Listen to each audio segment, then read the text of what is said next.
Nós vamos começar na carta aos Romanos, capítulo 5, nós vamos ler do 12 ao 14, e eu vou citando os versículos para frente. Romanos 5:12. Portanto, como por um homem entrou o pecado no mundo e pelo pecado a morte, assim também a morte passou a todos os homens, por isso que todos pecaram. Porque até a lei estava o pecado no mundo, mas o pecado não é imputado não havendo lei. No entanto, a morte reinou desde Adão até Moisés, até sobre aqueles que não tinham pecado, à semelhança da transgressão de Adão, o qual é a figura daquele que havia de vir. 17. Porque se pela ofensa de um só a morte reinou por esse, muito mais os que receberam a abundância da graça e o dom da justiça reinarão em vida por um só, Jesus Cristo. Pois assim como por uma só ofensa veio o juízo sobre todos os homens para a condenação, assim também por um só ato de justiça veio a graça sobre todos os homens para a justificação de vida. Porque como pela desobediência de um só homem muitos foram feitos pecadores, assim pela obediência de um muitos serão feitos justos. Veio, porém, a lei para que a ofensa abundasse, mas onde o pecado abundou, superabundou a graça, para que, assim como o pecado reinou na morte, também a graça reinasse pela justiça para a vida eterna por Jesus Cristo, nosso Senhor. Capítulo 6. Que diremos, pois? Permaneceremos no pecado para que a graça abunde? De modo nenhum. Nós estamos mortos para o pecado. Como viveremos ainda nele? Versículo 6. Sabendo isto, que o nosso homem velho foi com ele crucificado, para que o corpo do pecado seja desfeito, para que não sirvamos mais ao pecado. Porque aquele que está morto está justificado do pecado. Ora, se já morremos com Cristo, cremos que também com ele viveremos, sabendo que, tendo sido Cristo ressuscitado dentre os mortos, já não morre. A morte não mais tem domínio sobre ele. Pois quanto a ter morrido, de uma vez morreu para o pecado, mas quanto a viver, vive para Deus.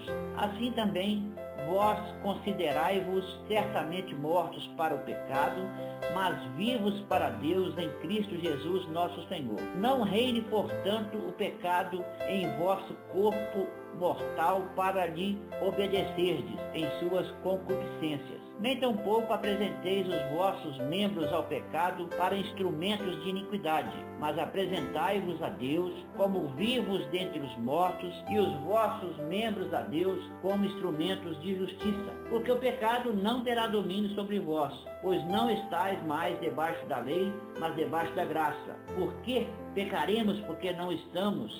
Pois que pecaremos porque não estamos mais debaixo da lei, mas debaixo da graça? De modo nenhum. Não sabeis vós que a quem vos apresentardes por servos para lhe obedecer, sois servos daquele a quem obedeceis, ou do pecado para a morte, ou da obediência para a justiça? Mas graças a Deus que, tendo sido servos do pecado, obedecesse de coração à forma de doutrina a que fostes entregues, e libertados do pecado fostes feitos servos da justiça. 22. Mas agora, libertados do pecado e feitos servos de Deus, tendes o vosso fruto para a santificação e por fim a vida eterna, porque o salário do pecado é a morte, mas o dom gratuito de Deus é a vida eterna por Cristo Jesus, nosso Senhor. Capítulo 8, versículo 1. Portanto, agora nenhuma condenação há para os que estão em Cristo Jesus, que não andam mais segundo a carne, mas segundo o Espírito.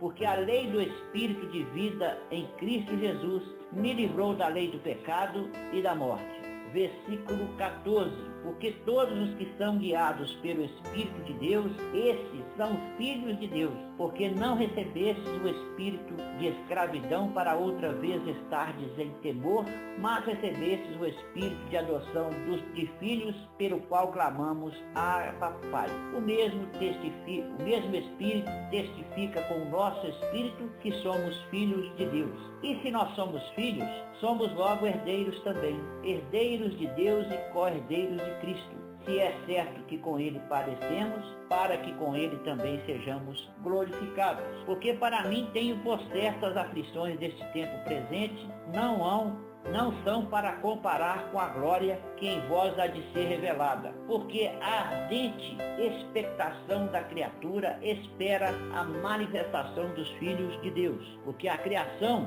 ficou sujeita à vaidade, não por sua vontade, mas por causa do que a sujeitou, na esperança de que também a mesma criatura será libertada da servidão da corrupção para a liberdade da glória dos filhos de Deus. Porque sabemos que toda a criação geme e está juntamente com dores de parto até agora. E não só ela, mas nós mesmos, que temos as primícias do Espírito, também gememos em nós mesmos, esperando a adoção, a saber, a redenção do nosso corpo.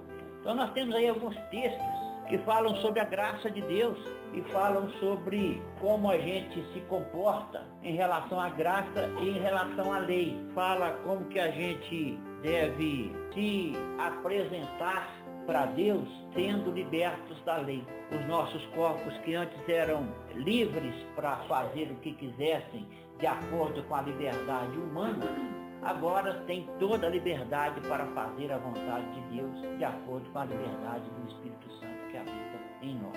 E aí quando a gente começa a levar esses textos a sério, quando a gente caminha pela carta aos Romanos, a gente vai devagarzinho percebendo que a graça de Deus, ela é tão perfeita, ela é tão eficaz, ela é tão eficiente, que acaba levando a gente a questionar muito do que se é ensinado para o povo de Deus. Pelo povo de Deus, para o povo de Deus. É como se a graça desafiasse o que nós temos de religião hoje.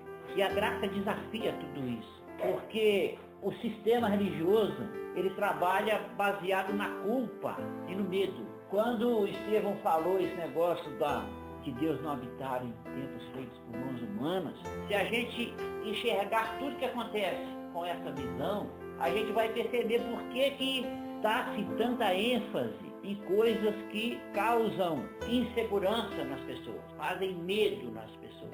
Eu não devo pecar, mas não por medo da lei, porque a questão da lei não tem mais domínio sobre mim. O pecado não tem mais domínio sobre mim. Os meus pecados já foram perdoados.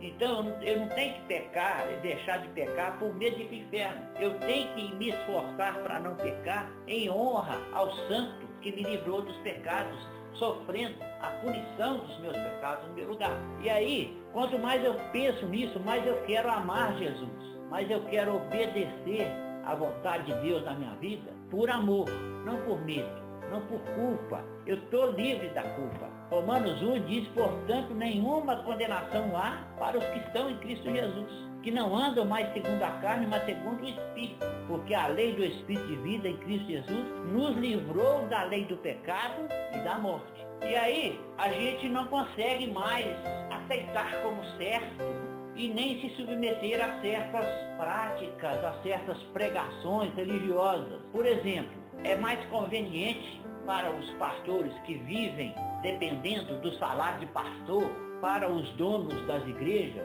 pregarem coisas do tipo, se você não pagar o dízimo, o migrador, o destruidor vão visitar a sua casa, vão acabar com as suas finanças. Se você não der o dízimo, não gastar dando dinheiro do dízimo e das ofertas nas igrejas, você vai gastar com farmácia. Esse tipo de ameaça velada para obrigar a pessoa a ser dizimista e a dar as ofertas. Porque aí o pastor vai ficar, como é que ele fica? Se todo mundo resolver entender que não precisa mais ir na igreja aos domingos. Não, você não precisa ir na igreja aos domingos. Se você perguntar para mim que eu tenho que ir na igreja aos domingos, não precisa. Eu não preciso ir lá para adorar a Deus. Eu posso adorar a Deus em qualquer lugar. Porque eu posso adorar a Deus a qualquer momento, a qualquer hora. Eu tenho que adorar a Deus, eu tenho que estar ligado em Deus, eu tenho que estar conectado com Deus o tempo inteiro. Não é na reunião de domingo, não é num horário marcado, não é de acordo com dogmas, de acordo com rituais, com cerimoniais religiosos. Não, eu tenho que mergulhar cada vez mais dentro do tabernáculo que tem dentro de mim. Eu tenho que caminhar cada vez mais na liberdade do Espírito Santo que habita em mim. Então eu preciso entender cada vez mais que a religião escraviza, o Espírito liberta, a lei te faz pecar, o Espírito te faz amar. Então é uma questão de posicionamento. Eu vou tentar cumprir a lei para ser salvo, ou vou me entregar ao Espírito de Deus para ser um agente que transborde águas vivas do amor de Deus em nós.